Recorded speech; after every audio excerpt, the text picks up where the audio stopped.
Bed of Roses. Living on a... You know the guy I'm talking about. Nearly bought the Bills, and he was going to move them as well. What the fuck is that music artist's name? Fucking Bon Jovi. Stout flavor.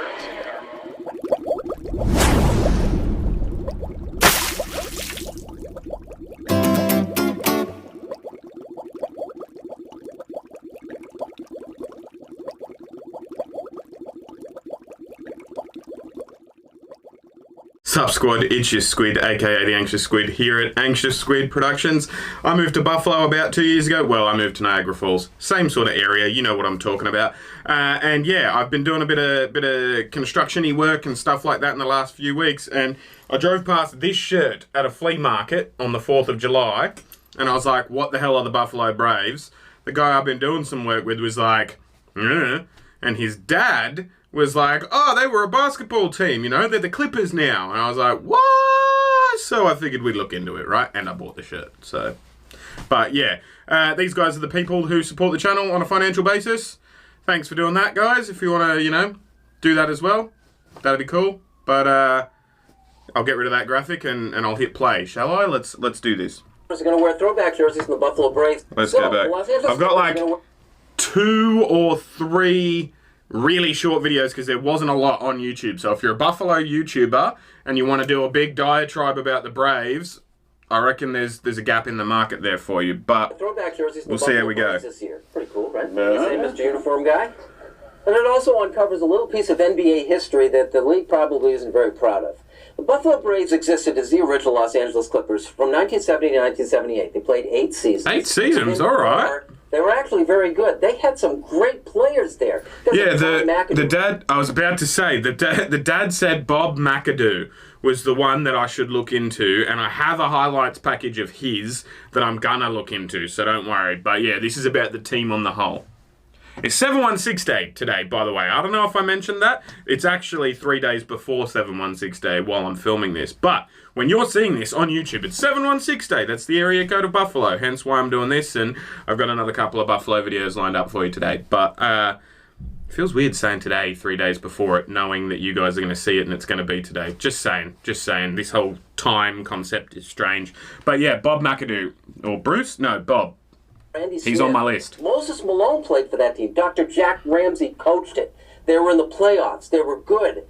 League attendance was about average. Buffalo was right there. They were turning a profit. And then it all caved in. Back at that time... He said something about he'd never forgive the owner of the Celtics or something. I don't know. He said just look into it more because it hurt his feelings to talk about. So I was like, oh, all right. Boston Celtics weren't a very good team. They were owned by a guy named Irv Levin. Oh, there we go. Yeah, there we go. Okay, come back. Was right there. They were turning a profit, and then it all caved in.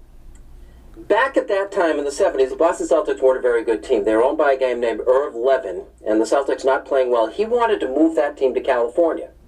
Right. Well, that's not going to fly because the NBA, this is one of the franchise cornerstones of Celtics. Yeah, you can't move the Celtics. Or not. So the NBA stepped in and helped engineer a swap of the franchises. The Celtics and the Braves. The Boston owner became the Buffalo owner. The Buffalo owner became the Boston owner. Well, they just swapped teams. So the NBA stepped in and helped engineer a swap of the franchises. The Celtics for the Braves. The Boston owner became the Buffalo owner. The Buffalo owner became the Boston owner. Irv Levin took over the Braves. That's weird as fuck. All the players. Lost games in bunches. Ramsey quit. And they got season ticket attendance down under 5,000, which kicked in a release clause in the odd lease that allowed the team to move. Wow. And he moved them. What a fucking scumbag. Let's go back and listen to that again, because what it sounds like is this Irvin bloke wanted a California team, swapped with fucking Buffalo owner, which is weird. Like, we're not talking about Yu-Gi-Oh cards here. We're talking about fucking professional sports teams, right? So he swapped, and then he's gone, all right, we're gonna, like, I can't yet. It sounds like there were contractual obligations with the Odd. It says Odd here, but I know it's AUD. That's where the Sabres used to play as well. So there were contractual obligations that he deliberately made the team shit so they wouldn't meet so that he could move them. That's, like, I mean, if the Pagulas didn't own the Bills as well, you'd think that was maybe what they were doing with the Sabres at the moment, or something, you know what I mean? Like, because the decisions that have been made around the Sabres the last decade or so have been almost deliberately fucking horrible, you'd think, right? But I do have faith that the Sabres are going to get better. I think Kevin Adams is good. He's made some pretty good decisions thus far. Seems to be sticking to his guns. We're talking about basketball, not hockey, though. I'll get to a hockey video today, I promise. But yeah, sounds like this guy just fucking hoodwinked the city of Buffalo just to fucking go off to California chasing the buck. That's bullshit. Give us a basketball team back. That's shit. Took over the Braves. Sold off all the Irv Levin, all right. Bunches. Ramsey quit, and they got season Irv Levin, is that what he said? Owner. I thought he said Irving. Levin took over the Braves. Sold off all the players. Lost games in bunches. Ramsey quit. And they got so the coach quit, season ticket attendance down under 5,000, which kicked in a release clause in the odd lease that allowed the team to move. That's bullshit. And he moved them. You imagine it's like the movie Major League, only it's basketball instead of baseball. It's not a film, it was real life. And there was I'll have to check that movie out. That sounds interesting. So they're in LA, they're the Clippers now. The Clippers are celebrating their past in the Buffalo Braves. But I wonder if those throwback uniforms still come with a knife in its back. Lines! How he's good. That was our closing line for the ages. That's good. I love that. I wonder if they come with the knife in the back. Fucking oof. We've got another couple of videos on it, so hopefully we'll just get to it now. We're going to skip his little thing. Yeah, what's this? This is how the Buffalo Braves became the LA Clippers. So hopefully I won't get demonetized because of the like that's happening at the moment, but we'll see.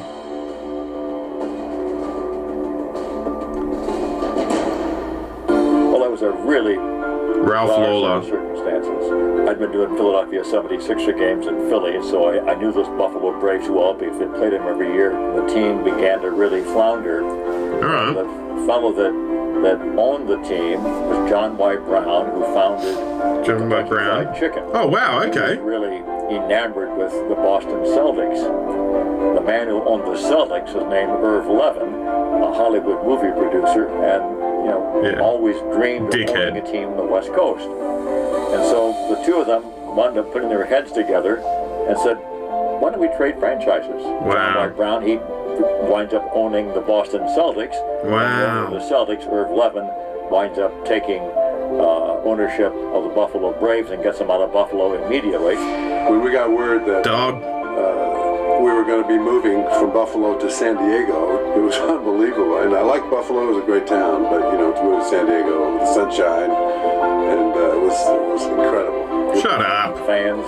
That's the thing, right? People talk about, like, people be sleeping on Buffalo, right? Buffalo is a fucking cool city. And it's not like, I get it, it's not a fucking LA, it's not New York City, but that's why it's so cool, you know what I mean? Like, sure, go to San Diego, man. Like, do your thing. Have the sunshine and the homeless people. Go nuts, champ, Like, have your fucking... Anyway, I could go on a political rant about the hypocrisies of fucking woke lefties in California and their bail reform laws and all that sort of stuff. But I won't, because we're talking about basketball. So let's keep talking about basketball. That's how they began in the fall of 1978. It was a hybrid. Half the roster was from Buffalo, half the roster was from Boston, and people thought this is going to be awful.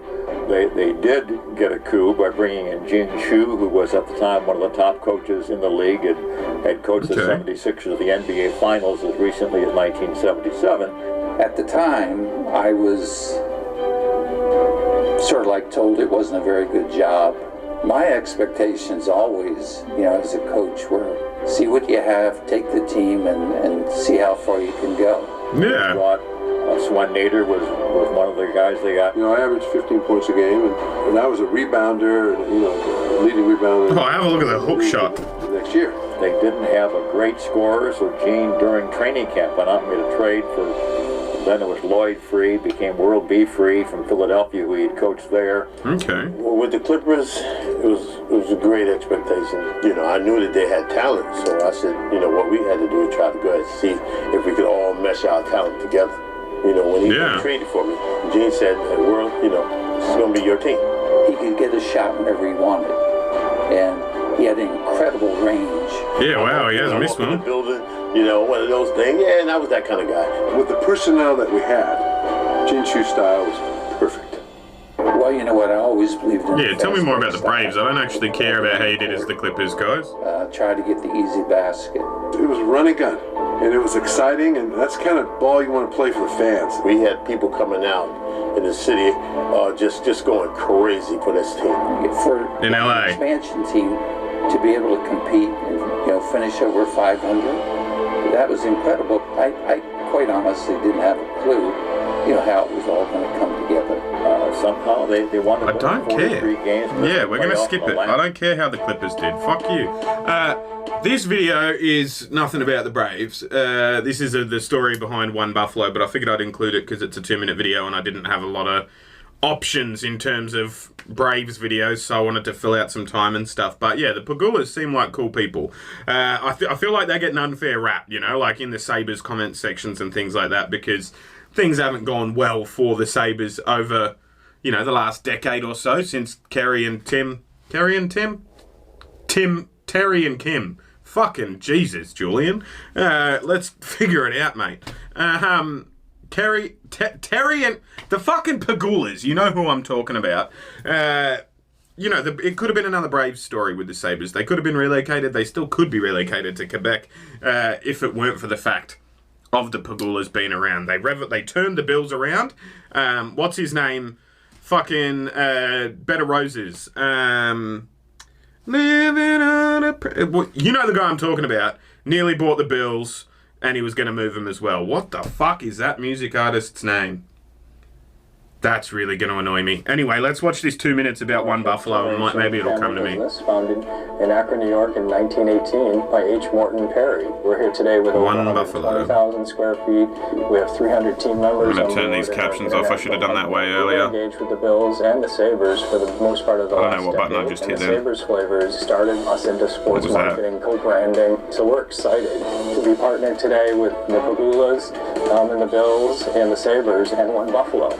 Terry's a vanilla guy. Okay. Of course. I like to try all different things. He's just like vanilla. He's like, There's 3 or 4 new flavors today. Oh, wow. Okay. Types. There's a couple of coffee flavors. Fucking Bon Jovi.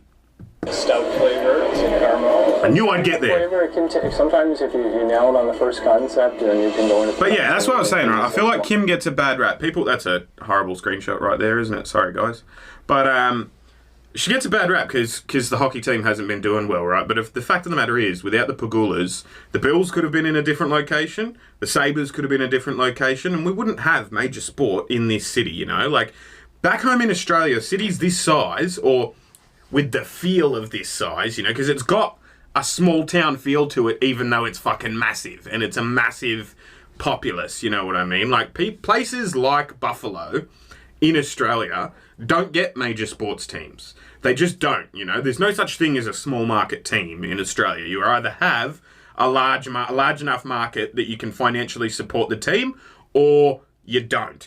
And it's as simple as that. There's no, oh, yeah, all right, we'll put this team there. Maybe they'll come out, maybe they won't. And, you know, maybe we'll make a profit some years, maybe we'll make a loss others. There's nothing. You're either making super shit tons of profit, or the club's just not there, you know. And the Pagulas took a big risk in keeping the Bills in Buffalo, keeping the Sabres in Buffalo, and you know, I haven't been listening to this One Buffalo thing, but Team Pagula. As far as I'm concerned, I think they're cool. Pagula, whatever. Like, I get it. There's been like chronic mismanagement of the Sabres, but at least they're here and we can watch them. You know? And working with Kim here today, I can tell she's an enthusiastic ice cream consumer. I never met ice cream I didn't like. Like any flavor I didn't like. Yeah, valid. And she liked every flavor we tried today. Some of them a little bit more than others, and we're really going to build a theme around Perry's the ice cream canal side, and I think really build upon that in the years to come. Obviously, ice cream, you just always feel better when you eat ice cream, you know, in general. And so I think that's kind of the thing that, so when someone eats a One Buffalo ice cream, they're like, thinking about, like their home is Buffalo, it's my ice cream kind of community. Yeah, right. One of the hot trends today is sea salt caramel, so I can give a little inside view to that. That's a thing. Really concentrate on. I'm not a fan of that flavor, but it's definitely a thing. And celebrate the history and the success of our partnership with the Bills and the Sabres and the rebirth of Buffalo. Nice.